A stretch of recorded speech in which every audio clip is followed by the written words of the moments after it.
Friends, welcome to my channel. ನಿನ್ನ ಜೊತೆ ನನ್ನ ಕತೆ ಧಾರಾವಾಹಿಯ ನಾಳಿನ ಸಂಚಿಕೆಯಲ್ಲಿ ಏನಾಗುತ್ತೆ ಅಂತ ನೋಡೋಣ. ಸಂಚಿಕೆ ಆರಂಭದಲ್ಲೇ ನಾನು ನಿಮಗೆ ಹೈಲೈಟ್ಸ್ನ ಹೇಳ್ತಾ ಇದ್ದೀನಿ. ಈಗ ಭೂಮಿ ಮತ್ತು ಅಜಿತ್ನ ಒಂದು ಮಾಡೋಕ್ಕೆ ಅಂತ ಹೇಳ್ಬಿಟ್ಟು ಶ್ರವಣ್ಣು ಮನೆಯವರೆಲ್ಲ ಸೇರಿ ಭೂಮಿ ಮತ್ತು ಅಜಿತ್ತು ಮನೆಯವ್ರಿಗೆ ಯಾರಿಗೂ ಗೊತ್ತಾಗದೆ ಒಂದೇ ರೂಮಲ್ಲಿ ಇರಬೇಕು ಅಂತ ಹೇಳ್ಬಿಟ್ಟು ಪ್ಲ್ಯಾನ್ ಮಾಡಿದ್ದಾರೆ. ಇನ್ನು ಸಂಗೀತಾಗೆ ಒಂದು ರಾಶಿ ಮಾವಿನಕಾಯಿನ ಕೊಟ್ಬಿಟ್ಟು ಇವತ್ತು ಉಪ್ಪಿನಕಾಯಿ ಮಾಡಲೇಬೇಕು ನೀನು ಒಬ್ಬಳೆ ಅಂತ ಹೇಳ್ಬಿಟ್ಟು ಲಿಂಗವಜಿ ಟಾಸ್ಕ್ನ ಕೊಟ್ಟಿದ್ದಾರೆ. ಸೊ ಅದಲ್ಲದೆ ಈಗ ಮಯೂರಿ ಜೊತೆ ಭೂಮಿ ವ್ರತ ಮಾಡಲಿಕ್ಕೆ ಅಂತ ಹೇಳ್ಬಿಟ್ಟು ಸಿದ್ಧ ಆಗಿ ದೇವಸ್ಥಾನ ತಲುಪಿದ್ದಾಳೆ. ಬನ್ನಿ ಆ ಸಂಚಿಕೆ ಏನಾಗುತ್ತೆ ಅಂತ ನೋಡೋಣ. ತುಂಬ ಕುತೂಹಲದಿಂದ ಇದೆ ಸಂಚಿಕೆ. ನೀವಿನ್ನು ಮಿಸ್ ಮಾಡ್ಕೊಂಡಿದ್ರೆ ವಿಡಿಯೋಸ್ಗಳನ್ನ ದಯವಿಟ್ಟು ಮಿಸ್ ಮಾಡ್ಕೋಬೇಡಿ. ಸಬ್ಸ್ಕ್ರೈಬ್ ಮಾಡಿ. ವಿಡಿಯೋ ಇಷ್ಟ ಆಯಿತು ಅಂದರೆ ಒಂದು ಲೈಕ್ ಮಾಡಿ. ಸಂಚಿಕೆ ಆರಂಭದಲ್ಲಿ ಈ ಕಡೆ ಅಜಿತ್ತು ಸತ್ಯಣ್ಣನ ಕರೆದು, ಸತ್ಯಣ್ಣ ನೀವು ಎಂತ ಹೆಡ್ವರ್ಟ್ ಮಾಡಿಬಿಟ್ರ, ಅಲ್ಲ ಅವಳ ಭೂಮಿನ ಕಳ್ಸೋಣ ಅಂದರೆ ಇನ್ನೂ ಇರಿಸ್ಕೊಳ್ಳೋಣ ಅಂತ ಹೇಳ್ಬಿಟ್ರಲ್ಲ ಅಂದಾಗ, ಅಲ್ಲ ಅವಳ ಮನಸ್ಸಲ್ಲಿ ಪ್ರೀತಿ ಇದ್ದಿದ್ರೆ ಯಾವಾಗಲೂ ಅವಳು ನಾನು ಬ್ಯಾಗ್ ತಗೋತೀನಿ, ಮಣ್ಣು ತಗೋತೀನಿ ಅಂತ ಹೇಳ್ಬಿಟ್ಟು ಹೋಗ್ತೀನಿ ಅಂತ ಹೇಳ್ತಾ ಇರಲಿಲ್ಲ ಅಲ್ವಾ ಅಂದ್ಬಿಟ್ಟು ಅಜಿತ್ ಹೇಳ್ತಾರೆ. ಅಜಿತಾ, ನಾನೊಂದು ಸತ್ಯ ಹೇಳ್ತೀನಿ ನೋಡು, ಭೂಮಿಗೆ ನಿನ್ನ ಮೇಲೆ 100% ಪ್ರೀತಿ ಇದೆ ಕಣೋ. ಅವಳು ಹುಡುಗಿ ಕಣೋ, ಹುಡುಗಿ ಆಗಿ ತನ್ನ ಪ್ರೀತಿನ ಹೆಂಗೋ ಹೇಳ್ಕೊತಾಳೆ. ಅರ್ಥ ಆಗಲ್ವೇನೋ ಅವಳ ಮನಸ್ಸನ್ನ, ಅವಳ ಚಟಪಡಿಕೆ, ಅವಳು ನಿನ್ನ ನೋಡೋ ರೀತಿ, ಅವಳು ನಡ್ಕೊಳ್ಳೋ ರೀತಿಲೇ ಗೊತ್ತಾಗ್ಬಿಡುತ್ತೆ ಕಣೋ ಮಾರಾಯ ಅಂತ ಹೇಳ್ಬಿಟ್ಟು ಅಜಿತ್ಗೆ ಸತ್ಯಣ್ಣ ಹೇಳ್ತಾರೆ. ಸತ್ಯಣ್ಣ ನೀವು ಹೇಳ್ತಾ ಇರೋದು ನಿಜನ, ನೀವೇನ ಹೇಳಿದ್ರು ಹೇಳೋ ಮಾತೇನಾದ್ರು ನಿಜ ಆಗ್ಬಿಟ್ರೆ ಧರ್ಮಸ್ಥಳಕ್ಕೆ ಹೋಗಿ ಮುಡಿ ಕೊಡಿಸ್ಬಿಡ್ತೀನಿ ಅಂತ ಹೇಳ್ಬಿಟ್ಟು ಅಜಿತ್ ಹೇಳ್ತಾರೆ. ಅಯ್ಯೋ ದೇವ್ರೆ, ಚೆನ್ನಾಗಿ ಕಾಣಿಸ್ತೀಯ ಕಣೋ, ನೀನು ಕೂದಲಿದ್ರೆ ಯಾಕೋ ಮುಡಿ ಕೊಡಿಸ್ತೀಯ ಅಂದಾಗ, ಸತ್ಯಣ್ಣ ಭೂಮಿ ಆ ರೀತಿ ಏನಾದರೂ ಹೇಳ್ಬಿಟ್ರೆ ನನ್ನ ಮುಡಿ ಎಲ್ಲ ನನ್ನ ಮುಡಿ ಇದ್ರೆ ಚೆನ್ನಾಗಿ ಕಾಣಿಸುತ್ತೆ ಅಂತ ಗೊತ್ತು, ನಿಮ್ಮ ಮುಡಿ ಕೊಡಿಸ್ತೀನಿ ಅಂದಾಗ, ಅಯ್ಯೋ ನನ್ನ ಮುಡಿನೇನೋ ಸರಿ ಬಿಡೋ ಆಯ್ತು, ನಿನ್ಗೋಸ್ಕರ ನನ್ನ ಕಾಲು ಕೈ ನನ್ನ ತಲೆ ಕೂದಲು ಎಲ್ಲ ಕೊಡೋಕ್ಕೂ ರೆಡಿ ಅಂತ ಹೇಳ್ಬಿಟ್ಟು ಸತ್ಯನ ಹೇಳ್ತಾರೆ. ನೋಡೋ ಅಜಿತ, ಇನ್ನೊಂದು 3 ದಿನ ಕಾಲಾವಕಾಶ ಕೊಟ್ಬಿಡು, ಭೂಮಿ ಮನಸ್ಸಲ್ಲಿರೋ ಪ್ರೀತಿನ ಅವಳಷ್ಟಕ್ಕೆ ಅವಳು ಹೇಳ್ಕೊತಾಳೆ, ನೀನು ಸಹ ಹೇಳ್ಕೋಬಹುದು ಅಂತ ಹೇಳ್ಬಿಟ್ಟು ಸತ್ಯಣ್ಣ ಒಪ್ಪಿಸ್ತಾರೆ. ಸರಿ ಆಯ್ತು ಸತ್ಯಣ್ಣ ಅಂತ ಹೇಳ್ಬಿಟ್ಟು ಅಜಿತ್ ಸಹ ಒಪ್ಕೋತಾರೆ. ಅಷ್ಟರಲ್ಲಿ ಲಿಂಗವ ಅಜ್ಜಿ ನಮ್ಮ ಸಂಗೀತ ಅವ್ರನ್ನೆಲ್ಲ ಕೂತ್ಕೊಂಡಿರ್ತಾರಲ್ಲ, ಅಲ್ಲಿಗೆ ಬಂದು ದೇವಯ್ಯನಿಗೆ ಎಷ್ಟೊಂದೆಲ್ಲ ಕಷ್ಟ ಅಂತ ಹೇಳ್ಬಿಟ್ಟು ಸಂಗೀತ ಮಾತಾಡ್ಕೊಂತಿದ್ರೆ ಒಂದು ರಾಶಿ ಮಾವಿನಕಾಯಿನ ತಂದು, ಸಂಗೀತ ನೀನೇ ಉಪ್ಪಿನಕಾಯಿ ಮಾಡಬೇಕು ಅಂತ ಹೇಳ್ಬಿಟ್ಟು ಚಂದ್ರಕನ್ ಕೈಲಿ ಹೇಳ್ಕೊಳಿಸ್ಬಿಡ್ತಾರೆ. ನೋ, ಇದಾಗಲ್ಲ, ಇಷ್ಟೊಂದು ಮಮ್ಮಿ ಒಬ್ಬರೇ ಮಾಡ್ಬೇಕಂತ ಹೇಳ್ಬಿಟ್ಟು ನಚ್ಚಿ ನಾನು ಅಜ್ಜಿಗೆ ಹೇಳ್ತೀನಿ ಅಂತ ಹೇಳ್ಬಿಟ್ಟು ಹೋಗ್ತಾ ಇರ್ತಾರೆ. ಬೇಡ ಕಣೋ ನಚ್ಚಿ, ಅತ್ತೆ ಹೇಳಿದ್ದಾರೆ ಅಂದರೆ ನಾನು ಮಾಡ್ತೀನಿ ಅಂತ ಸಂಗೀತ ಹೇಳ್ತಾರೆ. ಅಯ್ಯೋ ಅಮ್ಮ, ನಿನ್ಗೇನು ಅಜ್ಜಿ ಹೇಳ್ತಾರೆ ಅಂತ ಎಲ್ಲನೂ ಮಾಡ್ತೀಯಾ ಅಂತ ಹೇಳ್ಬಿಟ್ಟು ಮನೆಯವರೆಲ್ಲನೂ ಸಹ ಹೌದು ಅಜ್ಜಿ ಅಮ್ಮ ಮಾಡ್ತಿರೋ ಸರಿ ಇಲ್ಲ, ಇದು ತುಂಬ ಮೋಸ, ಇಷ್ಟೊಂದು ಒಬ್ಬರೇ ಹೆಂಗೆ ಮಾಡೋಕ್ಕಾಗುತ್ತೆ ಅಂದ್ಬಿಟ್ಟು ರೊಚ್ಚಿಗೆ ಎದ್ಬಿಡ್ತಾರೆ. ಆದರೆ ಇಲ್ಲ, ನಾನು ಅತ್ತೆ ಹೇಳಿದ ಕೆಲಸ ಮಾಡೇ ಮಾಡ್ತೀನಿ. ಮೋಸ್ಟ್ಲಿ ಅತ್ತೆ ನಾನು 1 ವರ್ಷಕ್ಕೆ ಆಗೋಷ್ಟು ಮಾವಿನಕಾಯಿನ ಉಪ್ಪಿನಕಾಯಿ ಮಾಡಿಕೊಳ್ಳೋಕ್ಕೆ ಈ ಪ್ಲ್ಯಾನ್ ಮಾಡಿದ್ದಾರೆ ಅನಿಸುತ್ತೆ.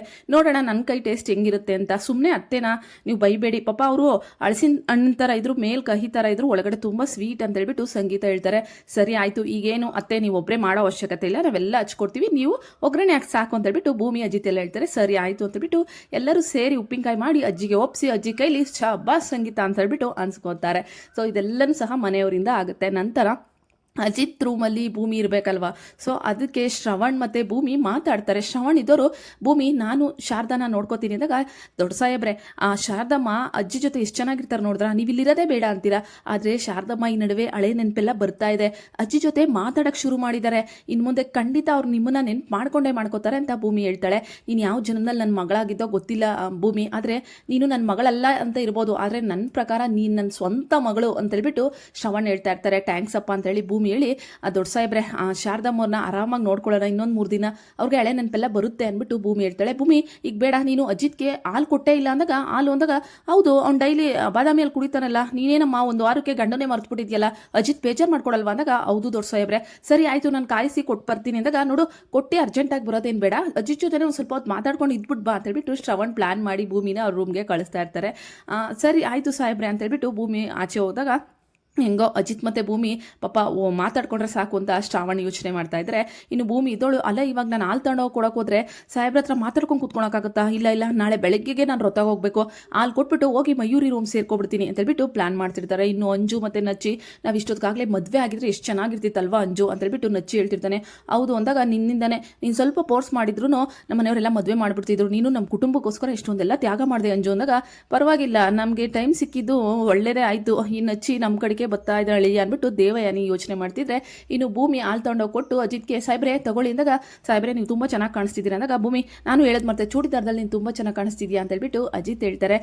ಇಬ್ಬರು ಒಬ್ಬೊಬ್ರನ್ನ ಒಬ್ಬರು ನೋಡ್ಕೊಂಡು ಮಾತಾಡ್ಕೊತಿದ್ರೆ, ಅಷ್ಟೇ ಅಂದಾಗ, ಅಷ್ಟೇ ಸಾಹೇಬ್ರೆ ಅಂದಾಗ, ಸರಿ ಆಯಿತು ನಾನು ಬರ್ತೀನಿ ಸಾಹೇಬ್ರೆ ಅಂದಾಗ, ಇಷ್ಟು ಬೇಗ ಹೋಗ್ಬಿಡ್ತೀಯ, ಏನು ಮಾತಾಡಲ್ವ ಅಂದಾಗ, ಇನ್ನೇನಿದೆ ಸಾಹೇಬ್ರೆ ನನಗೆ ತುಂಬ ಕೆಲಸ ಇದೆ, ನಾನು ಶಾರದವನ್ನು ನೋಡ್ಕೋಬೇಕಲ್ಲ ಅಂದಾಗ, ಅಲ್ಲಿ ಮಾವ ಇದ್ದಾರಲ್ಲ ಶಾರದತೆ ನೋಡ್ಕೊಳಕ್ಕೆ ಅಂದಾಗ, ಇಲ್ಲ ಸಾಹೇಬ್ರೆ ನಾನು ನೋಡ್ಕೋಬೇಕು ಅಂತ ಭೂಮಿ ಆಚೆ ಓಡೋಗ್ಬಿಡ್ತಾಳೆ. ಇನ್ನು ಮಯೂರಿ ಹತ್ರಕ್ಕೆ ಹೋಗಿ ಅವಳು ರಥದ ಬಗ್ಗೆ ಮಾತಾಡಬೇಕಲ್ಲ, ಹಂಗಾಗಿ ಸೊ ಈ ಮನೆಯವ್ರು ಬಿಟ್ಟರೆ ತಾನೇ ತಿರ್ಗಾ ಭೂಮಿನ ಕರ್ಕೊಬಂದು ಅಜಿತ್ ಜೊತೆನೇ ಮಾತಾಡ್ಸೋಕ್ಕೆ ಕೂತ್ಕೋತಾರೆ. ಈಗಾದರೂ ಹೇಳು ಭೂಮಿ, ನಿನ್ನ ಮನಸ್ಸಲ್ಲಿ ಏನು ಪ್ರೀತಿ ಇದೆ ಅಂತ ಸಾಹೇಬ್ರೆ, ಒಂದೇ ಒಂದು ಮಾತು ಹೇಳಿ, ನೀವು ನನ್ನ ಮನಸಾರೆ ಪ್ರೀತಿ ಮಾಡ್ತಿದ್ದೀರಿ ಅಂತ ನಾನು ಕುಣಿದು ಕುಪ್ಪಳಿಸ್ಬಿಡ್ತೀನಿ ಅಂತ ಭೂಮಿ ಮನಸ್ಸಲ್ಲಿರೋದು ಹೇಳ್ಕೊಂಡ್ರೆ, ಅಜಿತ್ ಇದ್ದೋನು, ಭೂಮಿ ನೀನು ನನ್ನ ಪ್ರೀತಿ ಮಾಡ್ತಿದ್ರೆ ಹೇಳ್ಕೊ, ನನ್ನನ್ನು ಮಾತ್ರ ಬಿಟ್ಟು ಹೋಗ್ಬೇಡ, ನೀನು ಬಿಟ್ಟು ಹೋದ್ರೆ ನಾನು ಜೀವಂತವಾಗಿರಲ್ಲ ಅಂತ ಹೇಳ್ಬಿಟ್ಟು ಅಜಿತ್ ಒಂದು ಕಡೆ ಹೇಳ್ಕೊತಾ ಇದ್ದಾರೆ. ಈಗ ಭೂಮಿ ಮತ್ತು ಅಜಿತ್ ನಡುವೆ ಇಬ್ಬರು ಮಾತಾಡಲಿಕ್ಕೆ ಅಂತೇಳ್ಬಿಟ್ಟು ಒಂದು ರೂಮಲ್ಲಿ ಅವರಿಬ್ರು ಬಿಟ್ಬಿಟ್ಟಿದ್ದಾರೆ. ಸೊ ಒಬ್ಬರು ಮನಸ್ಸಲ್ಲಿ ಒಬ್ರಿಗೆ ಏನೇನಿದೆ ಅದನ್ನೆಲ್ಲನೂ ಸಹ ಶೇರ್ ಮಾಡ್ಕೋತಾ ಇದ್ದಾರೆ. ಆದರೆ ಭೂಮಿ ಮೊದಲೇ ಒಂಥರ ಅವಳು ಪ್ರೀತಿ ಹೇಳ್ಕೊಳಕ್ಕೆ ಹಿಂದೆ ಮುಂದೆ ನೋಡ್ತಾ ಇರ್ತಾಳೆ. ಸೊ ಅಜಿತ್ ಭೂಮಿ ಏನು ಅಂದ್ಕೊಂಡ್ಬಿಡ್ತಾಳು ಅಂತ ಹಿಂದೆ ಮುಂದೆ ನೋಡ್ತಾ ಇರ್ತಾರೆ. ಒಟ್ಟಲ್ಲಿ ಇನ್ನೇನು ಬೆಳಕು ಕರ್ದೇ ಬಿಡುತ್ತೆ. ಭೂಮಿ 4 ಗಂಟೆ ರಾತ್ರಿಗೆ ಎದ್ದು ಮಡಿ ಸ್ನಾನ ಮಾಡಿ ದೇವಸ್ಥಾನಕ್ಕೆ ಹೊರಡಕ್ಕೆ ಮಯೂರಿ ಜೊತೆ ರೆಡಿ ಆಗ್ತಾಳೆ. ಅಷ್ಟರಲ್ಲಿ ಈ ಫ್ರಾಡ್ ಅಂಜು ಮತ್ತು ಈ ದೇವಯಾನಿ ಅವರು ಸಹ ರೆಡಿಯಾಗಿ ಭದ್ರಂಗೆ ಫೋನ್ ಮಾಡಿ ರೆಡಿನಾ ಅಂತ ಹೇಳ್ಬಿಟ್ಟು ಕೇಳ್ತಾ ಇರ್ತಾರೆ. ಭೂಮಿ ಪ್ರಾಣನ ಈಗ ದೇವಸ್ಥಾನದಲ್ಲಿ ನಿಜವಾಗ್ಲೂ ಪ್ರಾಣ ಕಳ್ಕೋತಾಳ. ಅಜಿತ್ ಸುಮ್ಮನೆ ಬಿಡ್ತಾರ ಈ ದೇವಯಾನಿನ? ಅಜಿತ್ಗೋಸ್ಕರ ಭೂಮಿ ಇಂಥ ದೊಡ್ಡ ವ್ರತ ಮಾಡ್ತಿರೋದು ಮನೆಯಲ್ಲಿ ಯಾರಿಗೂ ಗೊತ್ತಿಲ್ಲ. ಇನ್ನು ಭೂಮಿಗೆ ಏನಾದರೂ ಆದರೆ ಅಜಿತ್ ಸುಮ್ಮನೆ ಇರ್ತಾರ? ಭೂಮಿ ಯಾರಿಗೂ ಹೇಳ್ದೆ ಹೋಗ್ತಿರೋದು ದೊಡ್ಡ ತಪ್ಪ ಅಂತ ಹೇಳ್ಬಿಟ್ಟು ನೋಡಬೇಕಾಗಿದೆ ಮುಂದಿನ ಸಂಚಿಕೆಗಳಲ್ಲಿ. ಈಗ ಭೂಮಿ ಹೋಗಿ ಉತ್ತದ ಮಣ್ಣಿಂದ ವ್ರತನ ಶುರು ಮಾಡಬೇಕಾಗುತ್ತೆ. ಉತ್ತದಕ್ಕೆ ಕೈ ಹಾಕಿದ್ರೆ ಅಲ್ಲಿ ಈ ಭದ್ರ ತಾಂಡೋಗಿ ನಾಗರಾವನ ಬಿಟ್ಟಿರ್ತಾನೆ. ಭೂಮಿಗೆ ಹಾವು ಕಚ್ಚಿದ್ರೆ ಖಂಡಿತವಾಗ್ಲೂ ಭೂಮಿ ಬದುಕ್ತಾಳ. ಅಜಿತ್ ಸಾಹೇಬ್ರು ಭೂಮಿನ ಬದುಕಿಸ್ಕೋತಾರ. ಆ ನಾಗದೇವತೆ ಭೂಮಿನ ಕಾಪಾಡ್ತಾಳ, ಅದು ಸಹ ನೋಡೋಣ. ಆದರೆ ಈ ವಿಚಾರನ ಅಜಿತ್ಗೂ ತಿಳಿಸಿಲ್ಲ, ಸಂಗೀತಂಗೂ ತಿಳಿಸಿಲ್ಲ, ಯಾರಿಗೂ ತಿಳಿಸ್ದೆ ಭೂಮಿ ಹೋಗಿ ವ್ರತ ಮಾಡ್ತಿರೋದು ಈಗ ದೊಡ್ಡ ಆತಂಕಕ್ಕೆ. ಬೆಳಿಗ್ಗೆ ಎದ್ದ ತಕ್ಷಣ ಎಲ್ಲರೂ ಭೂಮಿ ಹುಡುಕಿದ್ರೆ ಭೂಮಿನೂ ಇಲ್ಲ, ಮಯೂರಿನೂ ಇಲ್ಲ. ಈಗ ಭೂಮಿ ಮಯೂರಿಗೆ ಏನಾಗಿದೆ, ಎಲ್ಲೋಗಿದ್ದಾರೆ ಅನ್ನೋ ಒಂದು ಚರ್ಚೆಗೆ ಬಿದ್ದಿದ್ದಾರೆ. ಆದರೆ ದೇವಸ್ಥಾನದಲ್ಲಿ ನಡೀತಿರೋ ಈ ಒಂದು ವ್ರತ ಮತ್ತು ಹಾವು ಕಚ್ಚಿಸ್ಕೊಳ್ಳೋದು, ಹಾವು ಕೈ ಪೂಜೆ ಮಾಡೋದು ಯಾರಿಗೂ ಗೊತ್ತಿಲ್ಲ. ಭೂಮಿಗೆ ಏನು ಆಗುತ್ತೆ ಅನ್ನೋದು ಸಹ ಅವ್ರಿಗೆ ಪ್ಲಾನ್ ಇಲ್ಲ. ಭೂಮಿ ಪುಣ್ಯಕ್ಕೆ ಏನೂ ಆಗದೆ ವ್ರತನ ಕಂಪ್ಲೀಟ್ ಮಾಡಿದ್ರೆ ಒಳ್ಳೆಯದು. ಆದರೆ ಭೂಮಿಗೆ ಈ ದೇವಯಾನಿ ಬಿಟ್ಟಿರೋ ಹಾವೇನಾದರೂ ಕಚ್ಚಿಬಿಟ್ರೆ ದೊಡ್ಡ ತೊಂದರೆ. ಸೊ ನೋಡೋಣ ಮುಂದಿನ ಸಂಚಿಕೆಗಳಲ್ಲಿ. ನಿಮಗೆ ಈ ವಿಡಿಯೋ ಇಷ್ಟ ಆದರೆ ಲೈಕ್ ಮಾಡಿ, ಸಬ್ಸ್ಕ್ರೈಬ್ ಮಾಡಿ. Thank you.